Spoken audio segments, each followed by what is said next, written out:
Numan league Talal Chaudhary साहब ने भी हमें ज्वाइन किया है। तलाल चौधरी साहब, जस्टिस याह्या अफरीदी का नाम फाइनल कर लिया गया। पाकिस्तान तहरीक इंसाफ का मौक़िफ़ इस पर बड़ा सख्त सामने आया था। वज़ीर आला खैबर पख्तूनख्वा ने कह दिया था कि अगर मोस्ट सीनियर जज का नाम सामने न आया तो फिर एहतजाज करेंगे। आप लोग तैयार हैं एहतजाज के लिए? एहतजाज करते हैं तो करते रहे, लेकिन सबसे पहली बात यह है ये भी देख लें कि याह्या जिस तरह उन्होंने अपनी पूरी इस सर्विस में उनके जो फैसले हैं और रिसेंट फैसले तो उनके हुकूमत या सियासी तौर पे हमारे खिलाफ भी थे और हमेशा उनकी तारीफ सुनी है कि जिस तरह वो कंडक्ट करते हैं। किसी वकला को इतराज नहीं है, उनके फैसलों पर कभी कोई ऐसा इल्ज़ाम नहीं लगा या कभी उन्होंने कोई फेवर या फेयर का फैक्टर जो है उसमें आए हों।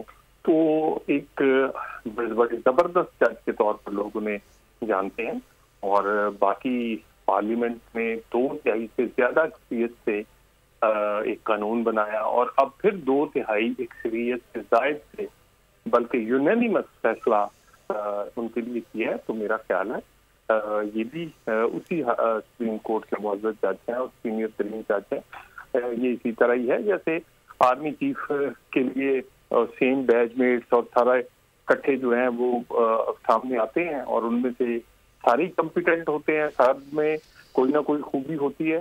तो पार्लियामेंट ने जो फैसला किया है और कानून के मुताबिक और एक ऐसे आदमी का किया है जिसपे हर आदमी उसकी तारीफ और इंसाफ के हवाले से उनके अच्छे अल्फाज याद करता है।